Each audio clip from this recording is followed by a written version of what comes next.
नमस्कार मंडळी, श्री स्वामी समर्थ. 18 जानेवारीला आलेली मौनी अमावस्या हिला पौष अमावस्या मौनीसुद्धा याला म्हटलं जातं. आणि ह्या अमावस्याचे खास असं वैशिष्ट्य आहे. त्यामुळे ह्या अमावस्याला काही खास उपाय केले जातात, तर तुमच्या अडीअडचणी दूर होऊ शकतात. मग त्यासाठी नक्की काय केलं पाहिजे, या अमावस्याच्या दिवशी काय करावे ते जाणून घेऊया. आता ह्या मौनी अमावस्याला तुम्ही जे काही उपाय करू शकता, ज्यामुळे तुमच्या जीवनातील समस्या दूर होण्यास मदत होईल. मग ते कोणते उपाय तुम्ही करू शकता, चला बघूया. मौनी अमावस्येच्या दिवशी सूर्योदयापूर्वी उठून स्नान करणे आणि सूर्योदयाच्या वेळी सूर्याला जल अर्पण करावे. याला सूर्याला अर्घ्य देणे म्हणतात. त्यामुळे गरिबी दूर होते आणि घरामध्ये सुख संपत्ती येते असं म्हटलं जातं. त्यानंतर आणखीन एक उपाय म्हणजे मौनी अमावस्येच्या दिवशी गाईला दही, भात, तांदूळ खाऊ घाला. यामुळे काय होतं, मानसिक शांतता मिळते आणि चंद्राशी संबंधित दोष दूर होतात. म्हणजे तुमच्या कुंडलीत चंद्राशी संबंधित काही दोष असतील तर ते ह्या उपायाने दूर होतील. चंद्र मनाचा कारक आहे, त्यामुळे मानसिक शांतता ही मिळते आणि मानसिक दोषही दूर होतात.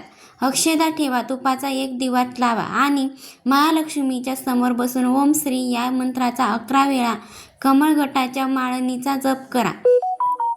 असं मानलं जातं की यामुळे महालक्ष्मीची कृपा आपल्यावर राहते आणि घरात सुख संपत्ती येते. आणि हा जप करताना पंचामृताने भगवान शिवशंकरांना अभिषेकही करा. त्यामुळे कोणत्याही प्रकारचा आर्थिक संकट आलेला असू द्या, त्यातून तुम्ही सुखरूप बाहेर पडाल.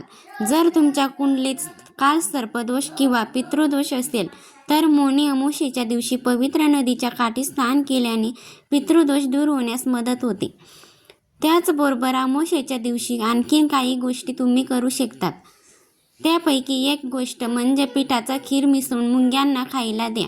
असं केल्याने व्यक्तीला शुभफल प्राप्त होतं आणि माता महालक्ष्मीची कृपासुद्धा होते. एवढ्याशा जीवाचा पोट भरण्याचं पुण्यसुद्धा आपल्याला मिळतात. त्यानंतर मौनी अमावस्येच्या दिवशी स्नान आणि ध्यान केल्यानंतर माशांना सुद्धा तुम्ही पिठाचे काही गोळे करून खायला घालू शकता. त्यामुळे सुद्धा तुमच्या समस्या दूर होतील. त्यानंतर मौनी अमावस्येला तुम्हाला दान आवश्यक करायचं आहे. त्यामुळे सुद्धा माता लक्ष्मीची कृपा आपल्यावर होते. गरीब आणि गरजू व्यक्तींना ज्या गोष्टी तुम्ही देऊ शकतात त्या नक्कीच दान करा. त्यामुळे इतरांचा आशीर्वाद मिळतो. मित्रांनो, एक गोष्ट तुमच्या लक्षात आली असेल की जी कुठली गोष्ट सांगितली जाते आहे त्यामध्ये दुसऱ्या जीवाचं भलं व्हावं, दुसऱ्या जीवाला ही काहीतरी मदत व्हावी, हा यामागचा उद्देश आहे. दुसऱ्याचं भलं केल्यानंतर आपलं भलं होणार, यात काही शंकाच नाही. या अमावस्येच्या दिवशी तुम्ही माता लक्ष्मीला खीर अर्पण करावे. त्यामुळे सुद्धा घरात सुख शांती येते. त्यानंतर तुम्हाला जर नोकरी व्यवसायात काही अडचणी येत असतील तर तुम्ही ईशान्य दिशेला एक दिवा लावा. या अमावस्येच्या दिवशी उत्तर पूर्व दिशा अर्थात ईशान्य कोण या ईशान्य कोणामध्ये तुपाचा एक दिवा लावा आणि त्यामुळे माता महालक्ष्मीची कृपा आपल्यावर होते आणि सर्व मनोकामनांची पूर्तताही होते. त्याचबरोबर मौनी अमावस्येच्या दिवशी पिंपळाच्या झाडाची सुद्धा पूजा करा.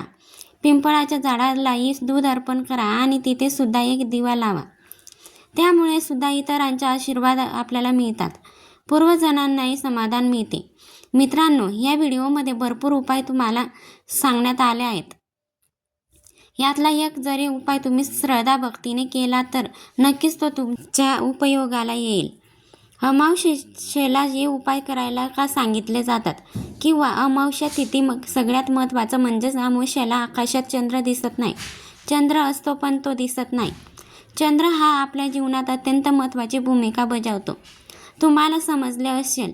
अशा विज्ञानाचे वाचन आपण समजून सांगायचं झालं तर चंद्राच्या बदलत्या स्थितीवरून सागराला भरते आणि ओटी येते ना, आणि मग आपल्या शरीरामध्ये 70% पाणी आहे. जर चंद्राचा परिणाम समुद्रावर होत असेल तर आपल्या मनावर आपल्या शरीरावर होत असणारी यात काही शंकाच नाही.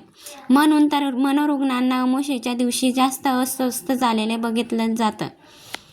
मौनी अमावस्येचं महत्त्व आणि दुसरी महत्त्वाची गोष्ट म्हणजे पितरांची तिथी आहे, त्यांची सेवा करण्यासाठी अमावस्या तिथी खूप महत्त्वाचे मानले जाते. लक्ष्मीची सुद्धा आवडती म्हणावी लागेल. कारण दिवाळी म्हणून तर अमावस्येच्या दिवशी येते. माता लक्ष्मीच्या उपासनेसाठी सुद्धा अमावस्या तिथी महत्त्वाची आहेत. अमावस्येच्या दिवशी जर तुम्ही माता लक्ष्मीच्या मंत्राचा जप केला किंवा तिच्या स्तोत्र पठण केलं किंवा अमावस्येला आई जगदंबेला कुंकुमार्चन केलं तर ह्या सगळ्या गोष्टी, ह्या सगळ्या उपासना लाभ करून देतात आणि कुटुंबामध्ये सुख समृद्धी घेऊन येतात. म्हणून तर दिवाळीमध्ये आपण अमावस्येच्या दिवशीच लक्ष्मीपूजन करतो. त्याचं महत्त्व आहे. आता बघूया त्या ज्योतिषशास्त्रीय उपायाकडे. अमावस्येच्या दिवशी काय करावे तर अमावस्येच्या दिवशी सगळ्यात महत्त्वाचं म्हणजे तुमच्या घराचा जो उंबरठा आहे तो गोमूत्रात हळद घालून त्या मिश्रणाने सारून घ्यावा. असं केल्यामुळे घरामध्ये सकारात्मक ऊर्जा टिकून राहते. घरातली नकारात्मक ऊर्जा निघून जाते. घरामध्ये सकारात्मक ऊर्जा टिकून राहते. घरात नकारात्मक ऊर्जा बाहेर जाते. त्याचबरोबर अमावस्येच्या दिवशी आणखीन एक खास गोष्ट केली जाते आणि ती म्हणजे ज्या दिवशी तुम्ही अमावस्येला स्वच्छ घर करतात तेव्हा फरशी पुसतात तेव्हा पुसण्याच्या पाण्यामध्ये थोडासा खडे मीठ, हळद, गोमूत्र, लिंबू हे अगदी थोडं टाकून मग घरातली फरशी पुसायला हवी. त्यामुळे घरामध्ये असलेली सगळी नकारात्मक ऊर्जा नष्ट होते. सगळ्यात महत्त्वाचं म्हणजे त्याच पाण्याने तुम्ही तुमचे यंत्र किंवा वाहन देखील पुसू शकतात. अमावस्येच्या दिवशी घराची साफसफाई करायला आवर्जून सांगितलं जातं. घरात जाळे व इतर अस्वच्छ ठिकाण देखील स्वच्छ केले जातात. तुमच्या ऑफिसच्या ठिकाणी काही अस्वच्छता असेल तर ती तुम्ही अमावस्येच्या दिवशी नक्की स्वच्छ करा. अमावस्येच्या दिवशी घर स्वच्छ केल्याने घरात मनामध्ये प्रसन्नता येते आणि घरात माता लक्ष्मी येते. उदाहरण म्हणून मी दिलं तर दिवाळीत आपण किती स्वच्छता करतो. घर, ऑफिस, कधी न आवरलेल्या खोल्या, कधी न आवरलेले सुद्धा दिवाळीमध्ये स्वच्छ केले जातात. कारण अमावस्येच्या आधी स्वच्छता करून मग लक्ष्मीपूजन केले जातं. आता ज्यांच्या घरामध्ये सतत आजारपणे आहेत अशांसाठी एक उपाय म्हणजे अमावस्येच्या दिवशी पंचामृत संपूर्ण शरीराला लावून आंघोळ करावी. त्यामुळे आरोग्याची प्राप्ती होते. आणखीन एक उपाय म्हणजे गायत्री मंत्र किंवा महामृत्युंजय मंत्र हा उजव्या हाताने बोट लावून त्यात बुडवून म्हणावा आणि मग त्याच पंचामृताने आंघोळ करावी. जर तुम्हाला शक्य असेल तर तुम्ही नदी तीरावर किंवा नदीमध्ये तीर्थक्षेत्री आंघोळ करणार असाल तर किंवा संपूर्ण अंगालाही लावू शकता. पंचगव्य मात्र अंगाला लावून साबण स्नान करू नये. अमावस्येच्या दिवशी महामृत्युंजय मंत्राचा जप करणे ही आरोग्यदायी ठरतात. भगवान शिवशंकराची कृपा त्यामुळे होते. आपल्या घराच्या सुरक्षिततेसाठी उजव्या हातात पिवळी मोहरी घेऊन 11 वेळा कालभैरव अष्टक म्हणून ती घरामध्ये आणि घराच्या बाहेर टाकल्यास वाईट शक्ती घरातून निघून जातात. घरातल्या सर्व सदस्यांसह सगळ्या प्रकारच्या संकटांपासून रक्षण होतं. हा एक उपाय अमावस्येच्या दिवशी करायचा आहे.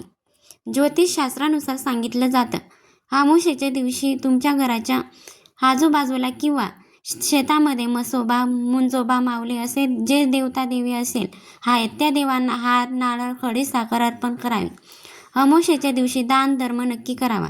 ते आपल्या सर्व कुटुंबांसाठी लाभदायक ठरतो आणि आपल्या कुटुंबांसाठी अमावस्येच्या दिवशी तुम्हाला जे दान करणे शक्य असेल ते दान करावे.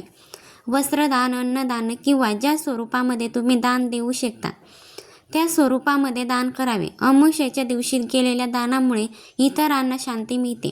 त्याचबरोबर आपल्यालाही कुटुंबामध्ये ज्या अडीअडचणी असतात त्या दूर होतात असं म्हटलं जातं.